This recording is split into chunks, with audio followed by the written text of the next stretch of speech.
Good morning and welcome to the Sunday morning worship service. Let's look to God in prayer. Dear loving Father, in whose name we gather, to whose name we sing glory and praise, to whom we worship, we give all glory and honor to thy name. Lord, we thank you that you brought us here today to worship. Lord, we thank you for the food, the shelter, and the love that you've provided us. Lord, thank you for the protection that you've given us. Thank you because you are here with us no matter where we are, no matter how bad our situations are around us, Father. Thank you that your grace is new every morning. Thank you for being with us, Lord. Amen. Amen. The Apostle Paul in the New Testament, in every one of his letters, starts with a thankful note to God. And not every time was he in a very comfortable place to write those letters, but still he never stopped to thank God. And then why should we? The first song that we're going to sing today is all about the thankfulness, how much we're going to thank God.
Many times we question God.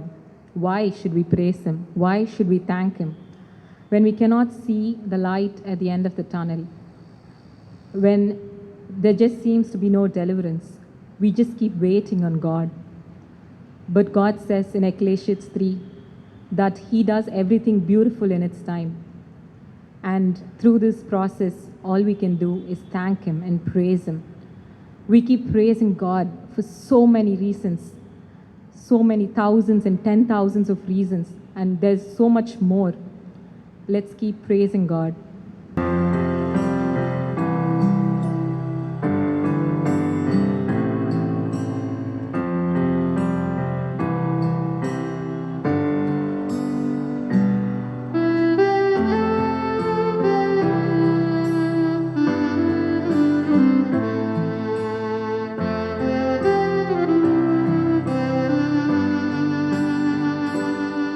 Bless the Lord, oh my soul, oh my soul, worship His holy name. Sing like never before, oh my soul, I worship Your holy name. The sun comes up, it's a new day dawning. It's time to sing Your song again. Whatever may pass and whatever lies before me, let me be singing when the evening comes. Bless the Lord, oh my soul, oh my soul, worship His holy name. Sing like never before, oh my soul, I worship Your holy name. You're rich in love and You're slow to anger. Your name is great and Your heart is kind. For all Your goodness I will keep on singing. 10,000 reasons for my heart to find. Bless the Lord, oh my soul, oh my soul, worship His holy name. Sing like never before, oh my soul, I worship Your holy name. On that day when my strength is failing, the end draws near and my time has come. Still my soul will sing Your praise unending. 10,000 years and then forevermore.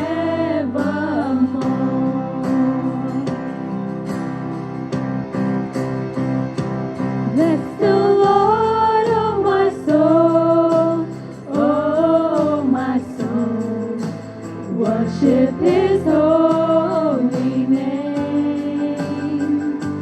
Sing like never before, oh my soul, I worship Your holy name. Lord, oh my soul, oh my soul, worship His holy name. Sing like never before, oh my soul, I worship Your holy name. I worship Your holy name. I worship Your holy name. Let's keep worshiping His holy name. How great is our God, how majestic His name is, how beautiful it is. so much magnificence to his name. The last song is about his magnificence. Let's put our hearts, let's raise our voices and sing his majesty.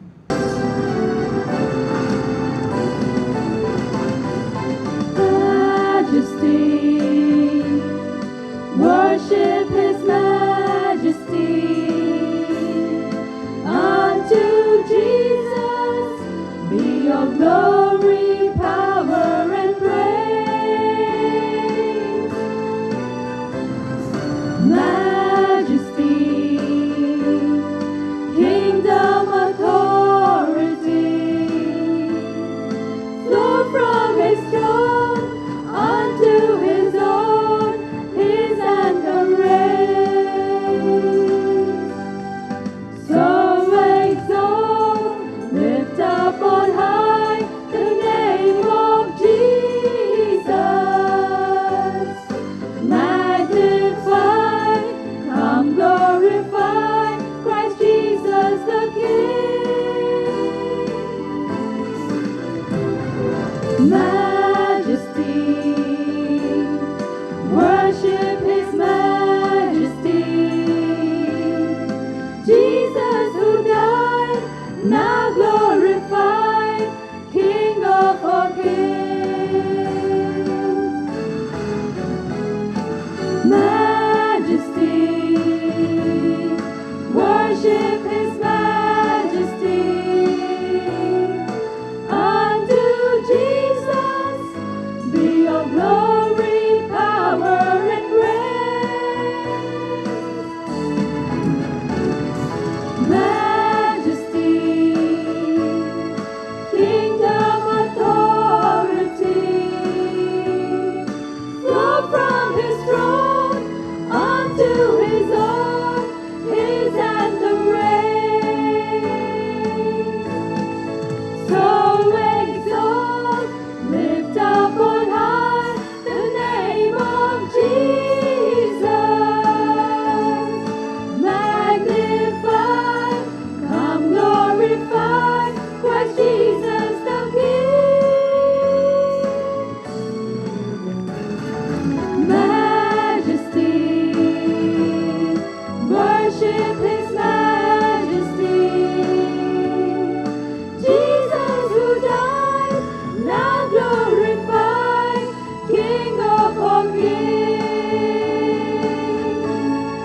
Jesus who died, now glorified, King of all kings.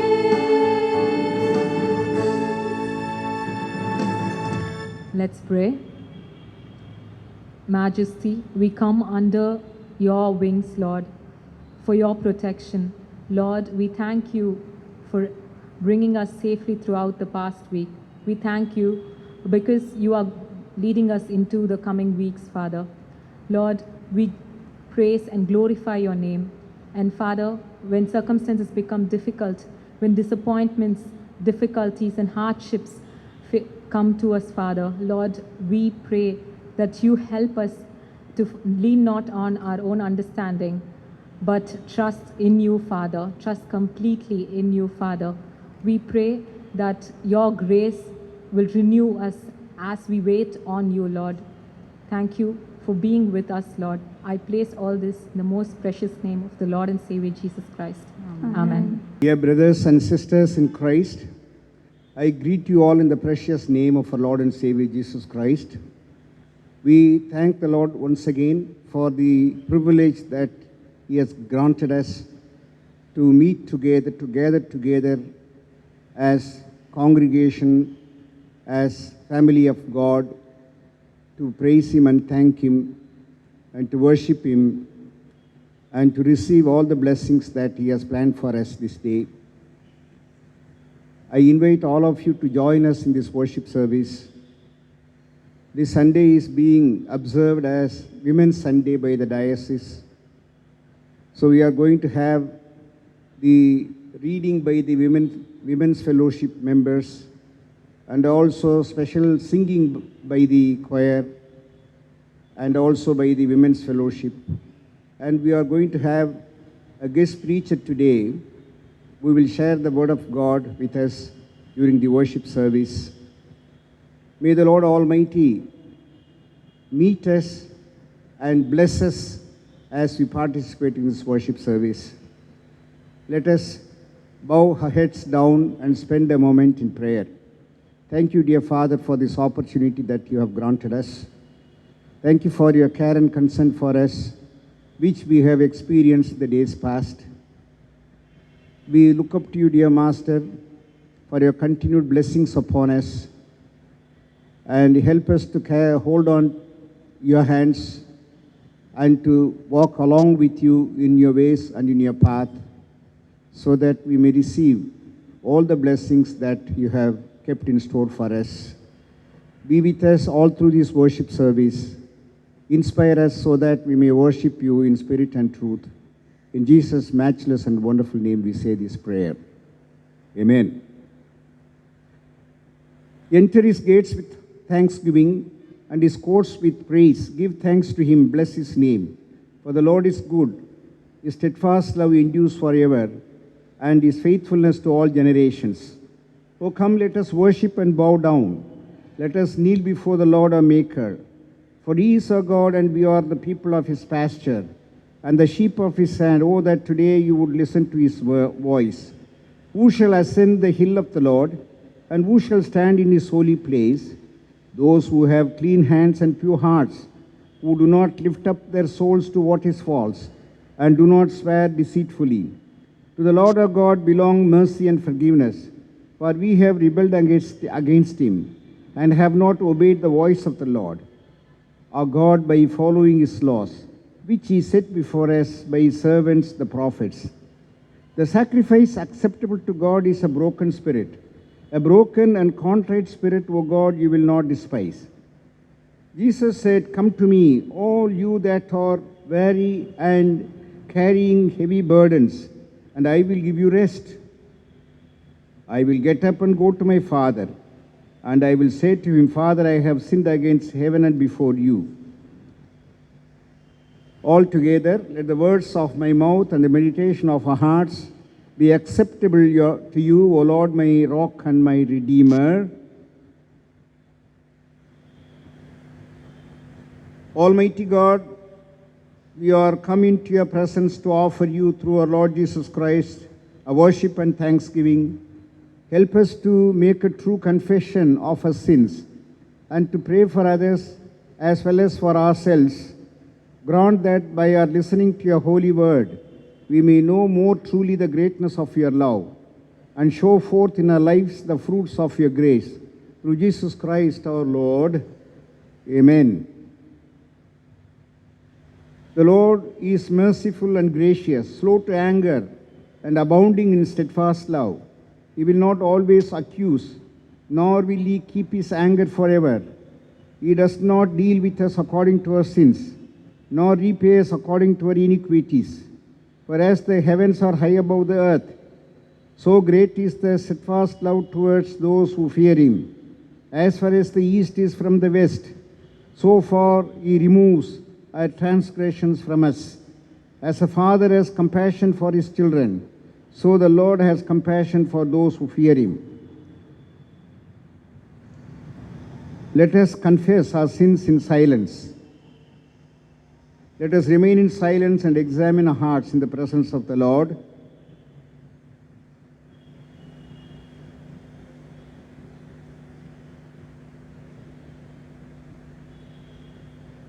Have mercy on me, O God, according to your steadfast love. According to your abundant mercy, blot out my transgressions. Wash me thoroughly from my iniquity and cleanse me from my sin. For I know my transgressions, my sin is ever before me. Against you, O you alone, I have sinned, and done what is evil in your sight. Create in me a clean heart, O God, and put a new and right spirit within me. Restore to me the joy of your salvation, and sustain in me a willing spirit. Amen. Grant, we ask you, merciful Lord, to your faithful people to pardon and peace, that they may be cleansed from all their sins and serve you with a quiet mind. Through Jesus Christ our Lord. Amen. Now let us listen to the scriptural portions. The scriptural portions will be read to us now. The New Testament reading is taken from Acts chapter 16, verses 11 to 15. So, setting sail from Troas, we made a direct voyage to Samothrace, and the following day to Neapolis, and from there to Philippi, which is a leading city of the district of Macedonia and a Roman colony. We remained in this city for some days. And on the Sabbath day, we went outside the gate to the riverside, where we supposed there was a place of prayer, and we sat down and spoke to the women who had come together. One who heard us was a woman named Lydia from the city of Thyatira, a seller of purple goods, who was a worshipper of God. The Lord opened her heart to pay attention to what was said by Paul. And after she was baptized, and her household as well, she urged us, saying, "If you have judged me to be faithful to the Lord, come to my house and stay." And she prevailed upon us. Here ends the reading. Gospel reading is taken from Luke chapter 1, verses beginning from 46 to 55. And Mary said, "My soul magnifies the Lord, and my spirit rejoices in God my Savior, for he has looked on the humble estate of his servant. For behold, from now on all generations will call me blessed. For he who is mighty has done great things for me, and holy is his name. And his mercy is for those who fear him from generation to generation. He has shown strength with his arm. He has scattered the proud in the thoughts of their hearts. He has brought down the mighty from their thrones and exalted those of humble estate. He has filled the hungry with good things, and the rich he has sent away empty. He has helped his servant Israel in remembrance of his mercy, as he spoke to our fathers, to Abraham, and unto his offspring forever." Here ends the gospel reading. Praise be to God. Now our women's fellowship, the members of our women's fellowship will bring us a special song.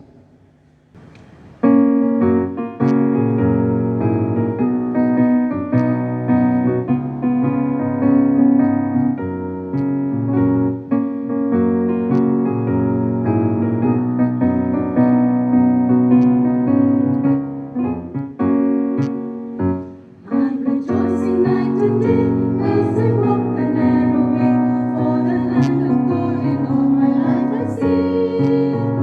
And the reason of my bliss is the secret all is this, that the Comforter abides with me. He abides, hallelujah, he abides with me. I'm rejoicing night and day as I walk the narrow way, for the Comforter abides with me.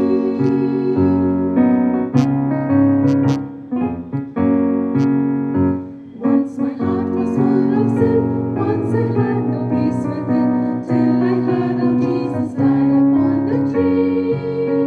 Then I fell down at his feet, and the King of peace to speak. Now the Comforter abides with me. He abides, hallelujah, he abides with me. I'm rejoicing night and day as I walk the narrow way, for the Comforter abides with me.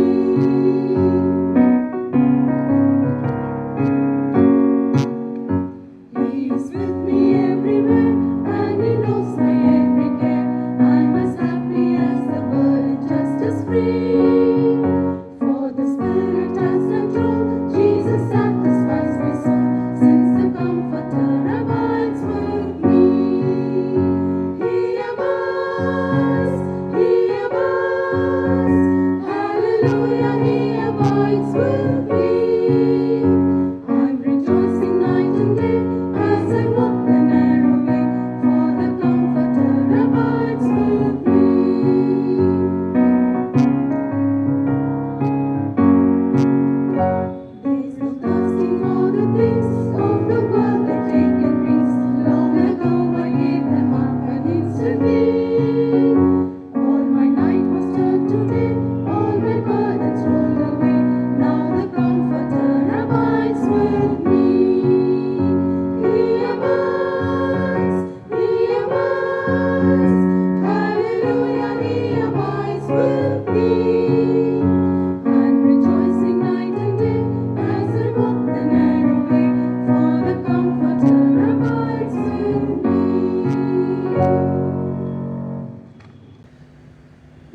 May we all sing together the hymn, We love thy place, O God.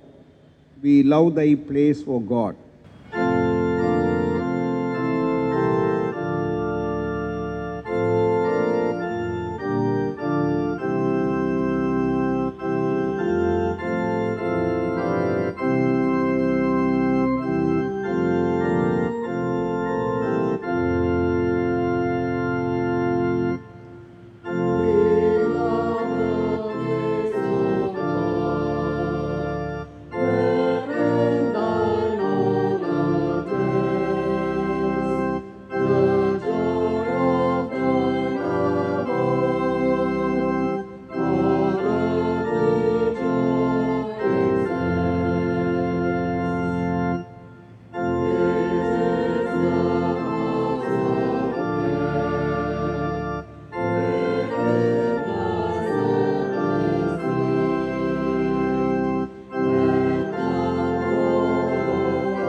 Friends, I am extremely happy in introducing Mrs. Malati, Dr.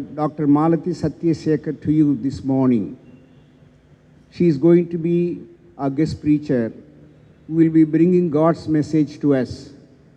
She is a member of CSA House of Prayer Adyar, and I know her for many years. And she is a very sincere member of that parish. And she is an experienced physician who has specialized in gastroenterology, and also she practices pediatrics. She has been serving in very important hospitals in the city, and now at the moment she is associated with the MGM Hospital, Amijikarai, and Rainbow Hospital at Little Mount. I'm happy that when I invited her, she happily consented to be with us to share the word of God this morning. Now I invite her to bring the Lord's message for us. Let us bow down our heads in prayer. Open our eyes, Lord. We want to see Jesus, to reach out and touch Him and say that we love Him. Open our ears, Lord, and help us to listen. Open our eyes, Lord. We want to see Jesus. Our Heavenly Father, loving Jesus, comforting Holy Spirit, we thank you for your presence here this morning in our hearts and in the homes of all those who are listening to your word. We thank you, Jesus, for taking care of us during this difficult corona period. We pray for all those who have been affected, those who have lost their loved ones. We pray for ourselves, our family, our church, our state, our nation, and the world. O Master, open our hearts that we may listen to your word and come to know that you are the true God. O Lord, we have no one but thee. We thank you especially for our pastor who gave us thy word every week, even though the church is not opened. We commit the pastor and all the members of this loving church into your hands. Speak, Lord, for thy servant heareth. Let the words of my mouth and the meditation of my heart be acceptable in thy sight, O Lord, my strength and my Redeemer. Good morning. I consider it a great privilege to be here with you on this virtual platform, and I wish to thank our pastor, Reverend Sampath, for giving me this opportunity to share the God's word with you this morning, to celebrate another year of Women's Day. As believers in Christ, I think there is no need for a debate to say whether men are superior to women or women superior to man, because in the sight of God, we are all one.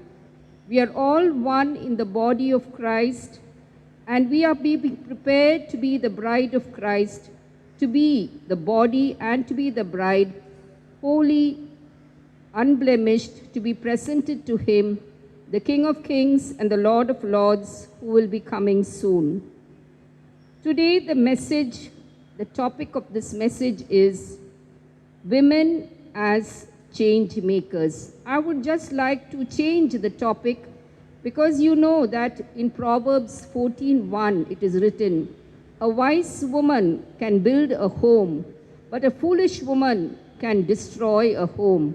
So women as change makers, it should not mean that we are going to make it from bad to worse, but it should be from good to excellent. And therefore, I think the title would be Women as Positive Change Makers. And we have been given 3 passages for today. One was in Numbers, where the 5 daughters of the family of Manasseh are mentioned. We have read Luke, where Mary is mentioned. And finally, in Acts 16, we have Lydia. But I have chosen for today's message, Lydia. Why did I choose Lydia? I have 2 reasons for this. The first reason is I feel that it was led by the Holy Spirit. On August 14th, Reverend Sampath rang up and asked me whether I would be free to speak to you today.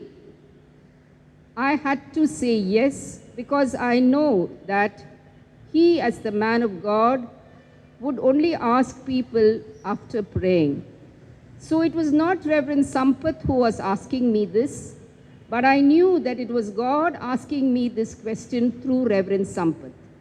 So I said yes, and as soon as I said yes, the Holy Spirit prompted me to say and said, you will speak on Lydia.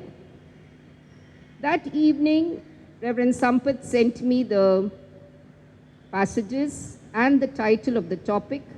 But before that, I had decided I will speak on Lydia, because the Holy Spirit had told me it would be Lydia. And I was amazed when, of the 3 passages, one of them was Lydia. So today's message, I am sure, is going to be something where we will learn more about Lydia, because it will be the Holy Spirit who is going to speak to us and reveal the hidden truths in the Bible. The next reason why I chose Lydia is, though I am a medical person, I love history, and recently I had the privilege of traveling to these two places, Turkey and Greece. Both these places are the modern cities or modern countries where Lydia is very much associated. Lydia was born in Thyatira, which is in the kingdom of Lydia, which is now the west of Greece or the western Greece, and the place where the story is in Philippi or Macedonia, which is the northern part of Greece. So you have the place where she was born is the new Turkey, and the place where she went was the new Greece. So I realized that we have to understand more, and therefore I thought that I would take this. And so this we realize is the Lord's doing, and therefore it is going to be marvelous in our eyes. So then, before we go into the topic of Lydia, we have to have a preamble of what actually happened during that time. In Acts 16, we come to know that Paul and his friends or the team were taking the second journey into Asia. They were visiting many cities in Asia, starting new churches, converting people to Christianity, and preaching the gospel, because Paul had decided that Jesus Christ came into this world not only for the Jews, but also for the Gentiles. So he had planned it, but the Holy Spirit twice tells him that he should not go to the two cities where in Bithynia and near Galatia. And he is a person who is not only filled by the Holy Spirit, he is empowered by the Holy Spirit, he is sensitive to the Holy Spirit, and therefore he is very obedient. So he stays back, and that night he has a dream when in the vision a man comes and tells him to come to Macedonia, and tells him, come to Macedonia because we need your help. So Paul, then you have Silas, you have Timothy, and Luke also join, and they decide that they will leave Asia Minor, which is now Turkey, and move over to the west to go to this place, and they reach Macedonia, and they come to this place, Philippi. So what we realize is that according to Isaiah 55:8, our thoughts and our plans, whether it is Paul's or ours, are not the same as what the Lord has. His thoughts and his plans are much higher than ours.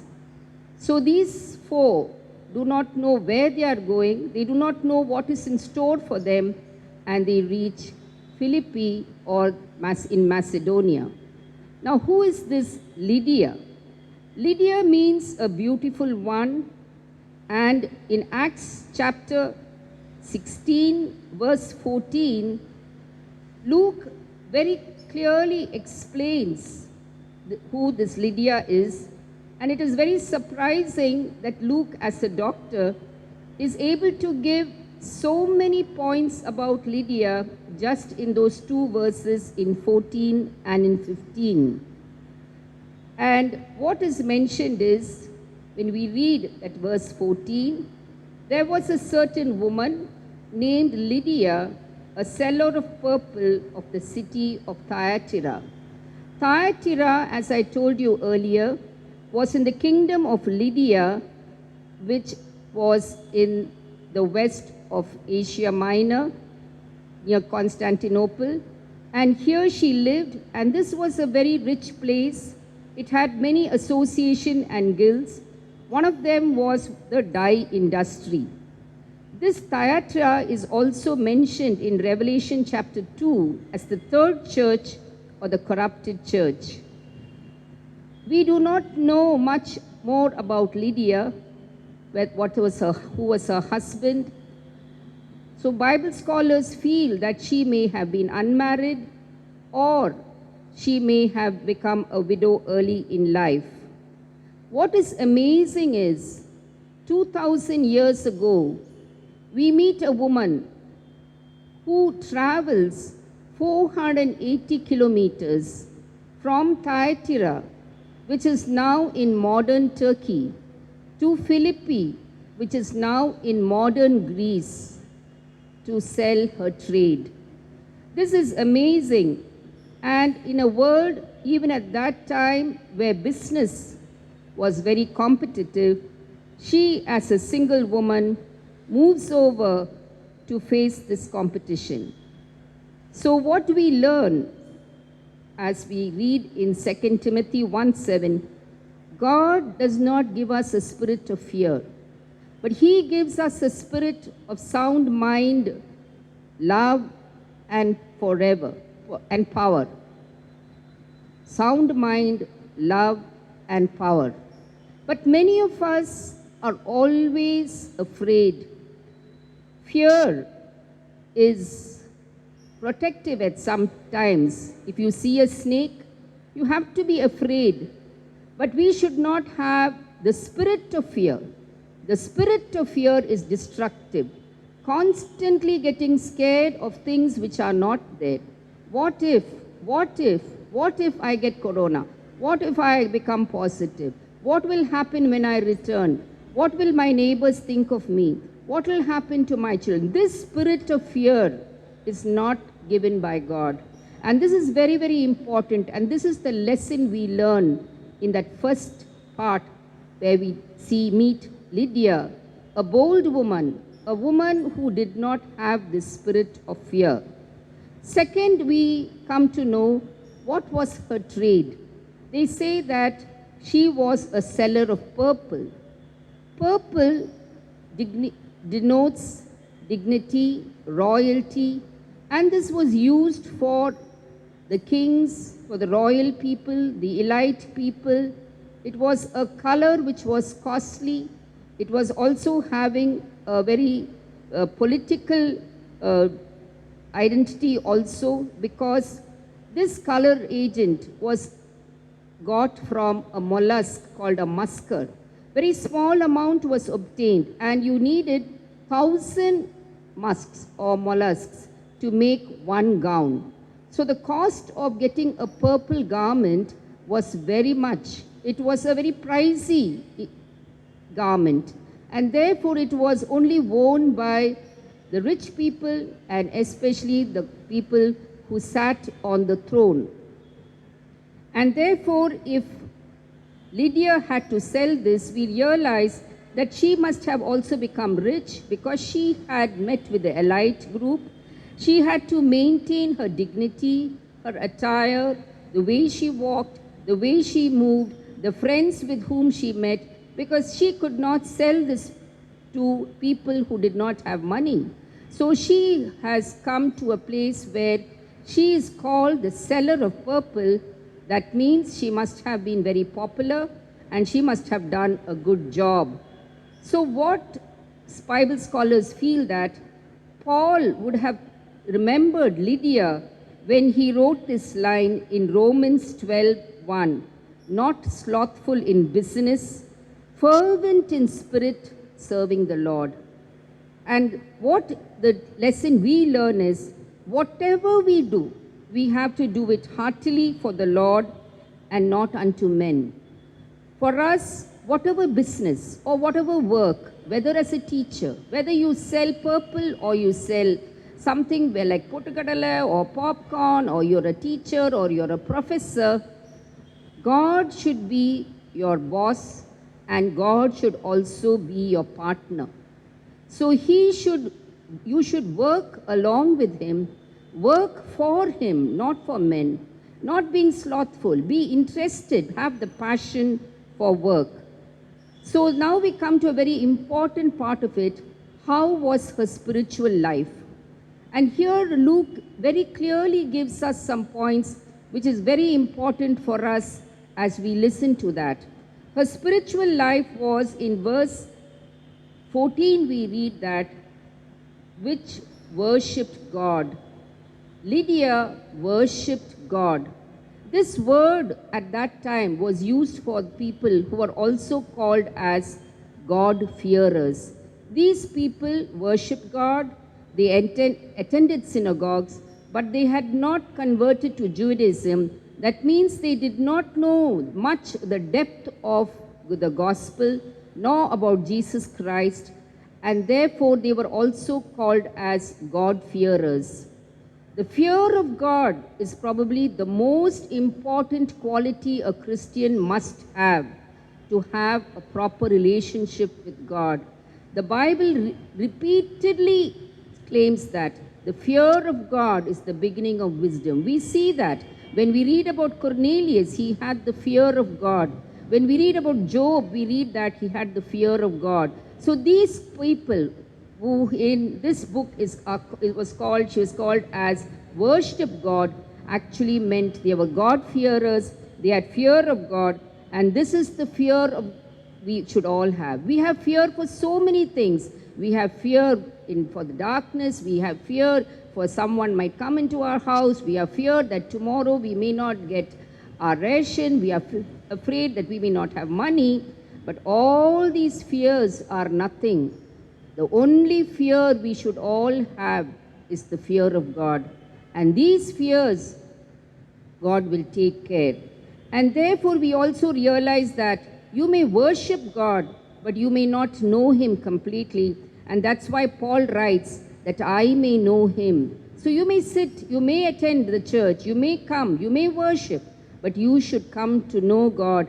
And we realize that Lydia wanted to know more of God, and that is why she comes to the next place where we see what did she do on Sabbath day. The Sabbath day was a day where she realized that she has to be praying with other women. She, at that time in Philippi, there was no synagogue. In Thyatira, maybe there was a synagogue. Why was there no synagogue in Philippi? Because in the quorum you had to have at least 10 circumcised Jew men to form a synagogue.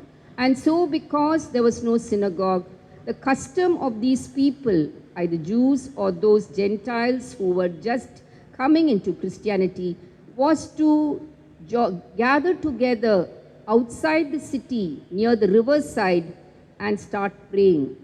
And this was a common thing done there, and that is why they were joining there, praying together. And we should remember, as it is written in Hebrews 10:25, not forsaking the assembling of ourselves together. So two things I would like to tell you. One is on Sabbath day. Now the culture, especially when you go to the West, yes, on Sabbath day, they are near the riverside, they are near their beach. They are there from Friday afternoon. They are not praying, but they are playing. Just one alphabet has gone. They are there not because they are bad. They are there because they think they are good.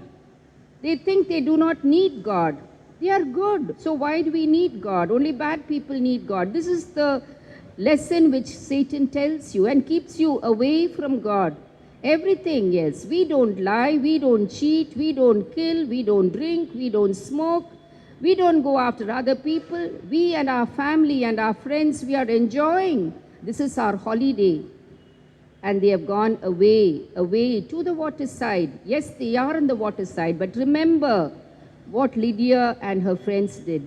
So when Paul and his team come into Philippi, they find there is no synagogue. So they walk around 1.5 kilometers and come to this place, expecting to see some men sitting by the riverside, because They want to meet that man who came in the dream of Paul, the man from Macedonia who called and said, "We need your help." They see some people at a distance, but then they find that they are a group of women. And there is a proverb by an anonymous Jew rabbi who says, "It's you rather burn the word of law than to deliver it to a woman." That was the way some people looked at women. But Paul wanted to show that the word of God is not only for the Jews, but also for the Gentiles. It is not only for men, but also for women. It is not only for the literate, but also for the illiterate. It's not only for the white, but also for the black. It is for the whole world. For God so loved the world that he gave his son. And so he delivers this word. And then we see the other features. What did Lydia do? She heard the word. You can read that, and she said, heard, worship God, heard us. Heard us. In Greek, actually, it means she listened very attentively. Many of us, when we go to church, we like the songs, we join in the worship. But once the word of God is being spoken, many of us switch off our brain. We don't want to listen to it. We do not want, but remember, it is that word of God only which is a sharp sword. Yes, God speaks through us during the prayer. He speaks to us through the songs, but definitely he wants us to listen to the word. And what do you think Paul would have preached at that day? It would not have been a prosperity sermon. Come, God will give you everything. Do you want this? Come and ask him. Do you want that? Come and no, he would not have done that. What he would have done, as is written in 1 Corinthians, several times he has written, woe to me if I do not preach the gospel. If I do not preach the cross, you will not have the power. If Jesus had not risen, my preaching is vain. So definitely he would have only stressed that Jesus Christ is God. He came in flesh. He died for our sins. He was buried. He rose again. He ascended into heaven and will come back again. This would have been the message, because this is the gospel.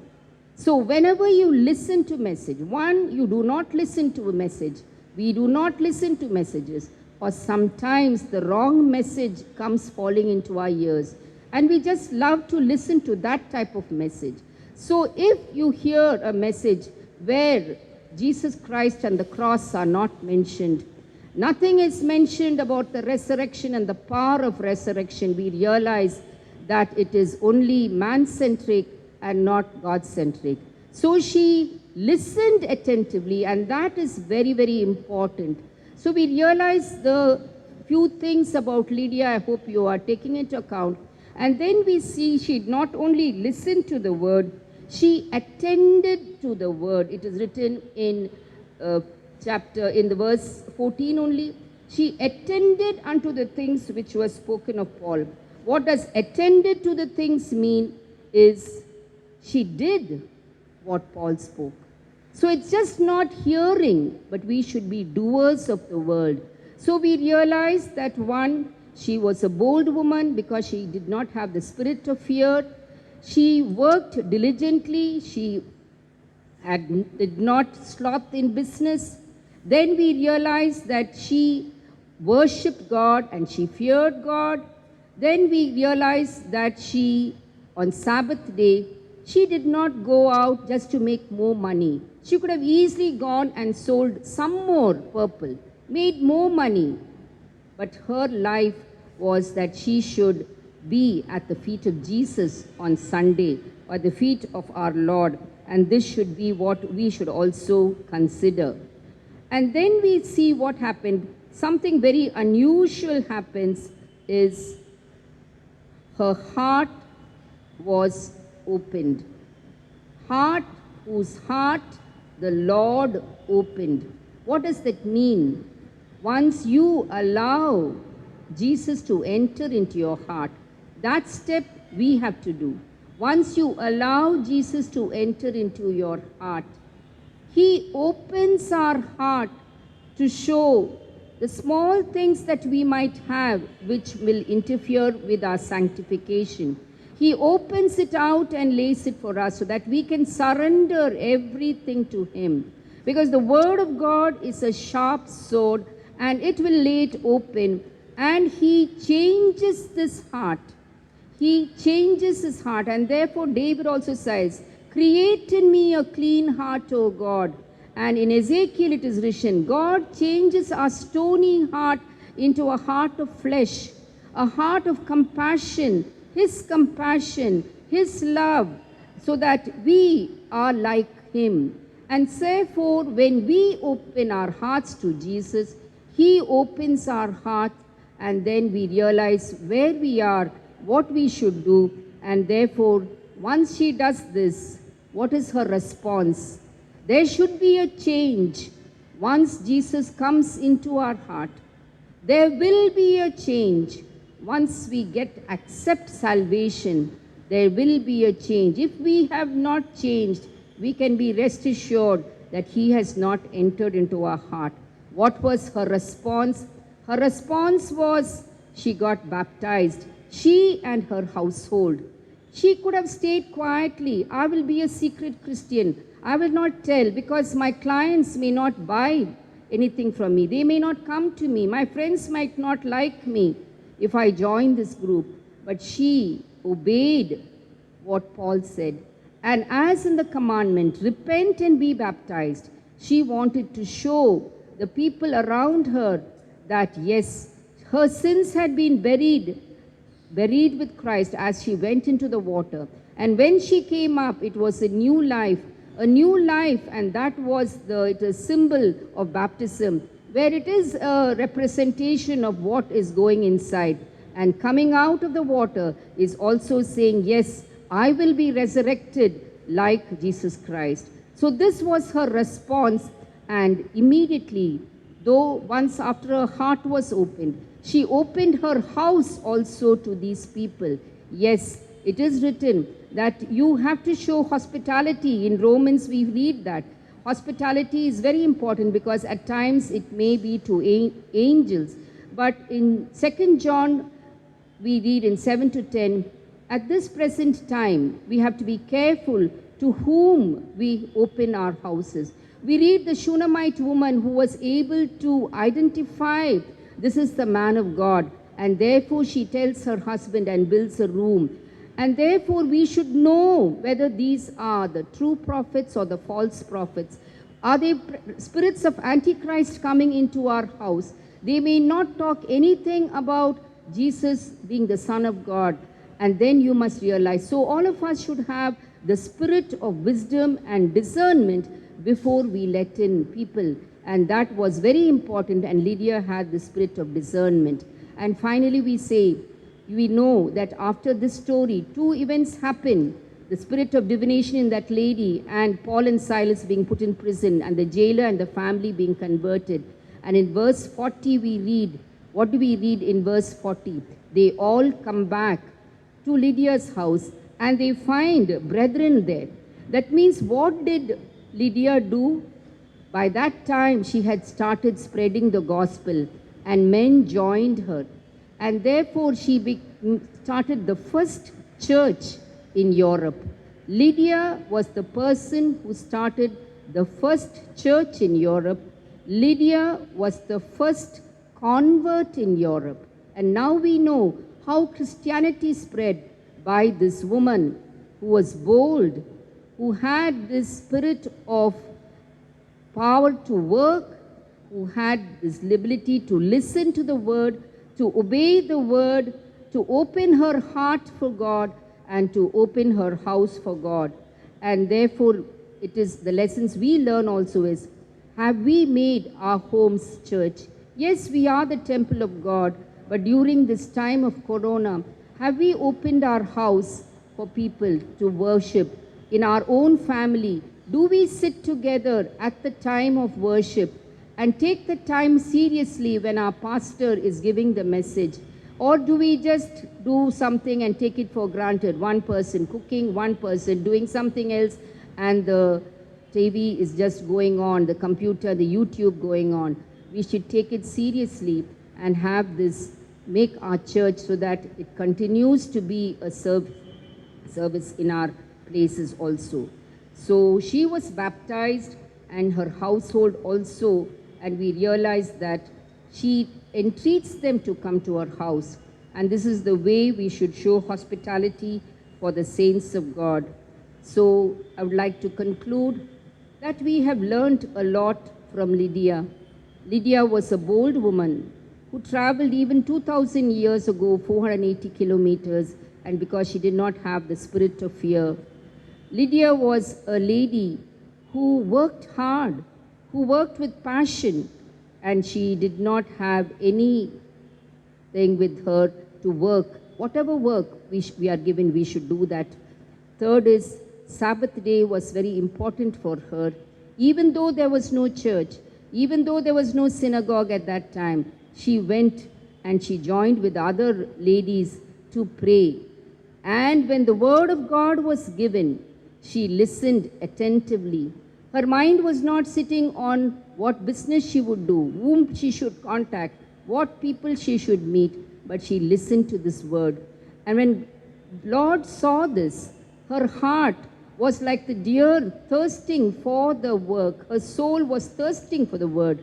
He opened her heart and she responded by baptism, opening her house, and her house, she would not have thought about it, was the first church in Europe. So I'd like to thank all of you for listening to this message. And I'm sure that today, even though it is Women's Day, this message would also speak to the men in our church, in our congregation. Let us bow down and pray. Our loving Heavenly Father, we thank you for speaking to us. Thank you, Holy Spirit, for your word which you've given us through this person, Lydia. Lord, we do not talk much about her. We do not hear much sermons about her. She is not there in that faith book in Hebrews, but we realize that she has done so much for you. Change our heart, O Lord. Change my heart, O God, and make it ever new. Change my heart, O God, and let us become more like you. We thank you for hearing our prayer, and we commit the rest of the service into your hands. Amen. After having heard the word of God, may we all profess our faith in the Lord through the words of the Apostles' Creed. I believe in God the Father Almighty, creator of heaven and earth. I believe in Jesus Christ, God's only Son, our Lord, who was conceived by the Holy Spirit, born of the Virgin Mary, suffered under Pontius Pilate, was crucified, died, and was buried. He descended to the dead. On the third day he rose again. He ascended into heaven. He is seated at the right hand of the Father, and he will come to judge the living and the dead. I believe in the Holy Spirit, the Holy Catholic Church, the communion of saints, the forgiveness of sins, the resurrection of the body, and the life everlasting. Amen. May we all join in the Lord's Prayer together. Our Father in heaven, holy be your name. Your kingdom come, your will be done on earth as it is in heaven. Give us this day our daily bread, and forgive us our sins as we forgive those who sin against us. And lead us not into temptation, but deliver us from evil. For yours is the kingdom, the power, and the glory forever and ever. Amen. Let us continue to pray. O God, who is the author of peace and lover of concord, in whose knowledge our eternal life stands, whose service is perfect freedom, defend us, your humble servants, from all assaults of evil, that we surely, trusting in your defense, may not fear the power of any adversaries, through the might of Jesus Christ our Lord. Amen. O Lord, our refuge, almighty and everlasting God, who has safely brought us to the beginning of this day, defend us in the same with your mighty power, and grant that this day we fall into no sin. neither run into any kind of danger, but that all our doings may be ordered by your governance, to do always that which is righteous in your sight. Through Jesus Christ our Lord. Amen. Let us pray for others. Dear Father, we commit ourselves in your most caring arms. While we thank you for your protection and providence in our lives, we also remember those whom we know and we may not know, that you may extend your helping hand to them and also meet their needs, especially as the whole humanity is passing through testing moment through this COVID-19. We thank you, Master, for the care and concern that you had for us by saving us from the dangers of this world, particularly this COVID-19, for your preservation and for your protection and for your providence in our day-to-day living. We pray for our families. We pray that you will keep them firm in the faith in which you have called them, that they may not backslide or they may not deviate from your path because of the testing moments that they face in their lives. We pray for those who are sick and suffering, particularly those who are undergoing special treatment for COVID-19. Lord, we pray that you will stretch forth your healing hand upon them and deliver them from the clutches of this dreaded sickness, Master. We pray that you will also grant your wisdom to the doctors and medical personnel who are attending on the COVID-19 patients and also others who are undergoing for various ailments in hospitals. We pray for those who are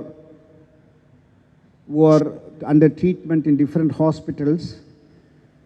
We pray for those who are under terminal illness, those who have lost their hope for their future.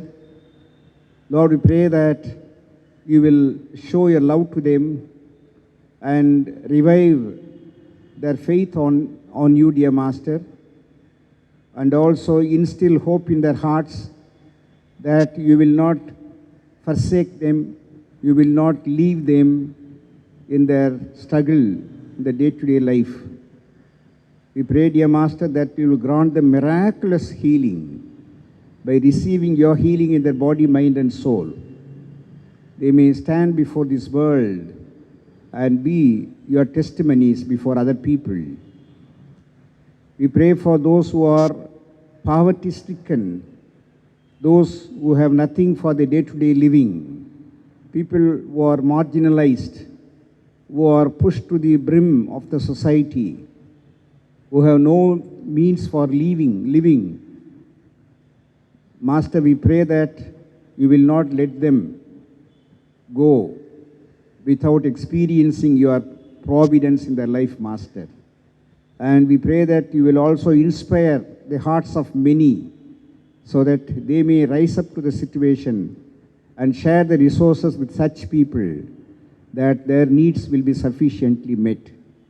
We pray for the leaders of the different nations of this world across. We pray that you will grant them your sense of justice so that they may not discriminate between people and render justice to all people, dear Master. We pray for the Christians and believers who are living in religious fundamentalist countries as they face severe risk for their life, dear Master. Under such rule, we pray that you will send your guardian angels to them and protect them from any dangers and evils that may be perpetrated against them by the rulers of this world. Lord, we pray that you will also bless the efforts of those who are involved in ministry, not only in the churches but also outside. We pray for the leaders of the churches, particularly we pray for Bishop George Stephen, our bishop, and all the pastors and evangelists and missionaries and lay people who are involved in the extension of your kingdom in this world. Lord, we pray that you will bless all their efforts so that your kingdom will be very firmly established in this world, and the borders of your kingdom will continuously get enlarged. We thank you, Lord, for the women of our congregation. Lord, thank you that you have enabled us to celebrate them this day. We pray that you will continue to make use of them so that through them our homes may continuously be blessed, Master. Grant them your wisdom, that they may be role models in their families, by which your love for families, your love for people belonging to families may be experienced through them, dear Master. Thank you for being with us all through this worship service, right from the beginning till now. And also thank you for abundantly blessing us as we participated in this worship service. We once again thank you, dear Master, for your love for us, for your concern for us, for your willingness to bless us abundantly through this worship service. Lord, we once again offer our prayer of thanksgiving. Also, we offer our adoration to you, dear Master, so that through our living, through our words, through our deeds, we may proclaim your love for this world, dear Master. We give you honor and glory. In Jesus' most wonderful and precious name, we say this prayer. Amen. Unto God's most gracious mercy and protection, we commit all of us this moment. May the grace of our Lord Jesus Christ, the love of God the Father, and the fellowship of the Holy Spirit rest and abide with us all, now and forevermore.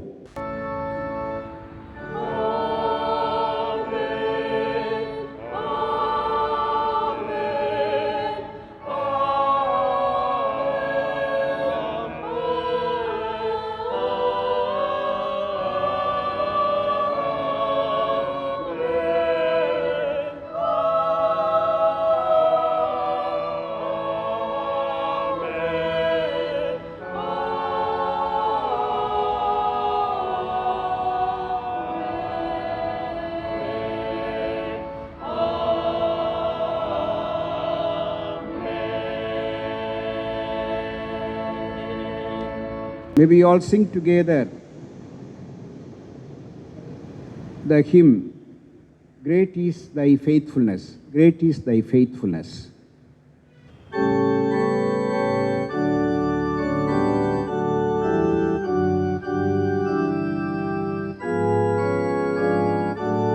is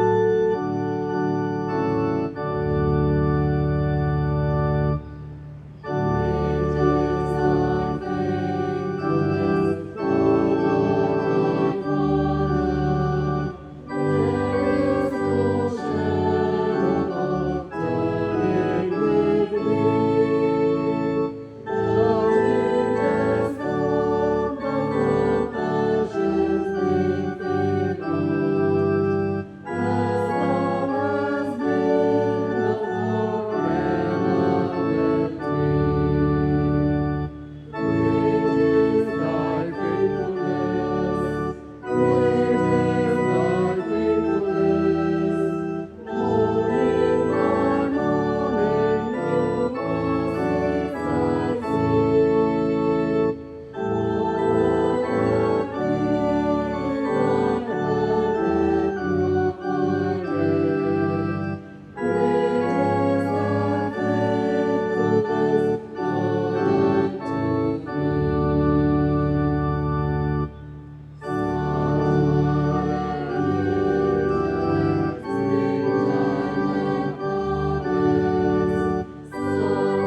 The Lord be with you and with thy spirit. Let us depart in peace. In the name of the Lord. Amen.